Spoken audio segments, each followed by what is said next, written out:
Bonjour et bienvenue dans cette troisième vidéo sur la série de la confiance en soi. Donc aujourd'hui je prévois de vous parler de la question de ce qu'on appelle les bénéfices secondaires dans le monde du développement personnel et de la thérapie. Je vais vous en dire évidemment beaucoup plus sur le sujet, mais avant ça, pensez à vous abonner à la chaîne, à me rejoindre sur les réseaux sociaux Facebook, Instagram et LinkedIn.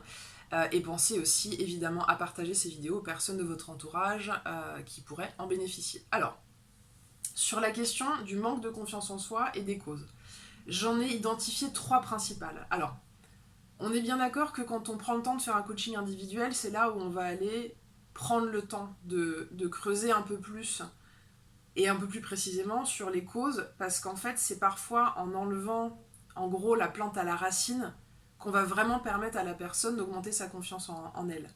Euh, Là, évidemment, c'est pas le sujet dans cette vidéo, donc j'ai classé les causes principales en trois catégories pour un peu simplifier, si vous voulez, euh, la vision que moi j'ai en tout cas de cette question de manque de confiance en soi. Donc, si vous voulez, dans mon expérience des coachings individuels, le premier truc que je remarque, c'est que souvent les gens, ils ont un manque de confiance en eux qui chute quand ils ont des expériences désagréables ou des traumatismes. C'est-à-dire que il y a quelque chose qui va foirer, il y a quelque chose que la personne va louper. Mais ça peut remonter à loin en fait. Hein. Ça peut être des trucs un peu du style. Si on prend la prise de parole en public, qui est quand même un truc hyper classique, quelqu'un qui va, je sais pas, faire une présentation d'un exposé au lycée ou réciter un poème quand il est au collège, et il y a quelque chose qui va pas bien se passer, les gens vont se moquer de lui, il va avoir une mauvaise note, etc.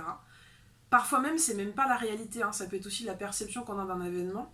Et en fait, en interrogeant les gens qui étaient présents, les gens, soit ils s'en souviennent pas, soit ils vont dire, ben non, en fait, moi j'ai trouvé que ça allait. Peu importe. Donc ça peut être subjectif.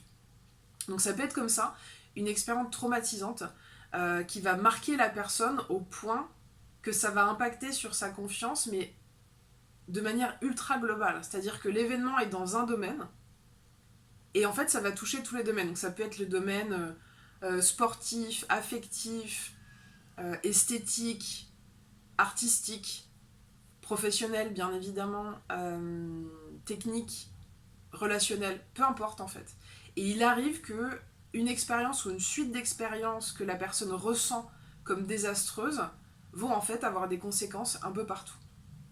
Donc par rapport à cette catégorie, moi ce que je vous propose là-dessus, si vous arrivez à identifier des expériences qui vous auraient impacté et qui auraient fait chuter votre confiance en vous, vous pouvez prendre une feuille, un stylo et en fait écrire l'expérience, faire le récit de votre expérience de la manière la plus subjective, c'est-à-dire vraiment comment vous l'avez vécu. Vous racontez avec autant de détails que possible, y compris par rapport aux ressentis. C'est presque ça le plus important, hein, c'est les ressentis que vous avez eus. Et une fois que vous avez l'impression d'avoir fait le tour de ce récit, vous pouvez tout simplement brûler cette feuille. En fait, c'est un acte qui permet de demander à votre subconscient, qui en fait garde le souvenir de cette situation pour vous protéger des autres. C'est pour ça qu'on ne va pas refaire des trucs nouveaux. Hein. C'est qu'en gros, l'idée c'est j'ai tellement souffert de tenter un truc comme ça, et j'ai pas envie de souffrir à nouveau, donc je vais arrêter de tenter des nouveaux trucs. Je pense que vous voyez le raisonnement. Donc quand vous brûlez la feuille avec le récit, vous demandez tout simplement à la partie de vous qui est en train d'essayer de vous protéger et qui flippe d'avoir un nouveau mal, vous lui demandez gentiment d'oublier, enfin pas d'oublier, mais de laisser de côté et de cesser de donner voilà, autant d'importance à cet événement. Ça, c'est la première catégorie des grandes causes de manque de confiance en soi. Dans la deuxième catégorie, je l'ai évoqué un petit peu sur la vidéo précédente, mais il y a la question des peurs. La question des émotions, pardon. Donc dans les émotions, en général, il y a la confiance en soi, au manque de confiance en soi. Il y a de la peur, du ressentiment, ça peut être aussi de la colère et de la tristesse. De ne pas avoir réussi quelque chose, d'être en colère et de se frustrer quand on voit que c'est difficile de commencer quelque chose de nouveau. Et en fait, cette colère et cette frustration vont alimenter l'état émotionnel inconfortable qui ne va pas du tout vous aider en fait à passer à l'action, hein, tout simplement. Donc dans ce cas-là, quand vous avez ces émotions, donc vous pouvez faire le même exercice, c'est-à-dire écrire vos émotions et les brûler. Et vous pouvez aussi aller voir la série de 3 vidéos offertes. Je vous mets le lien en dessous. Donc j'ai fait vraiment une série de vidéos assez courtes hein, sur la question de la gestion des émotions, dans lesquelles donc, il y a 3 vidéos, et puis il y a un bonus aussi, je vous en dis pas trop, mais en tout cas il y a des exercices concrets qui peuvent vous accompagner à aller creuser sur cette question des émotions, si vous identifiez que ça fait partie de ce que vous éprouvez en tout cas, dans l'idée voilà, des causes du manque de confiance en vous.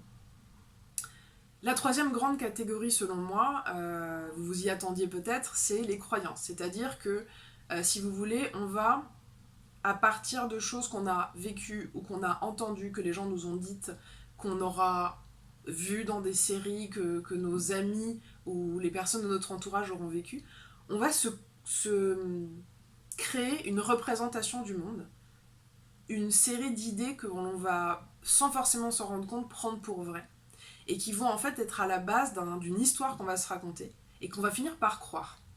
Donc typiquement, toutes les fois où vous avez été pas très bon à un moment donné dans le temps passé, vous allez vous raconter un scénario comme quoi vous continuez à l'être. Sauf qu'en fait, vous n'en savez rien, parce qu'il faudrait retester pour savoir. Donc là, si vous voulez, vous connaissez l'exercice, je vous le redis, quand vous découvrez des croyances de ce type, alors je vous donne vraiment les trucs assez... qui reviennent assez souvent, je suis nulle, je suis pas assez ci, je suis trop ça, je suis mauvaise en langue, je sais pas parler devant les gens, je sais pas gérer une entreprise, je suis un panier percé dans le rapport à l'argent, je suis désorganisée, etc.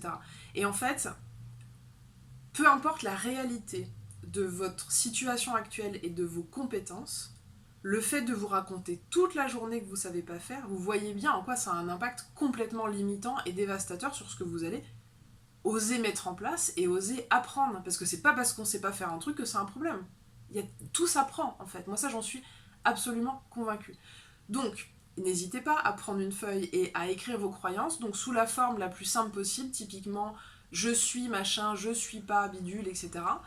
De les barrer et de brûler la feuille également. Ça devrait assez rapidement vous donner un minimum d'espace si vous voulez pour laisser de côté cette espèce de scénario d'histoire mentale que vous vous racontez et vous permettre de récupérer de l'énergie et de l'élan pour mettre en place ce que vous avez besoin de mettre en place.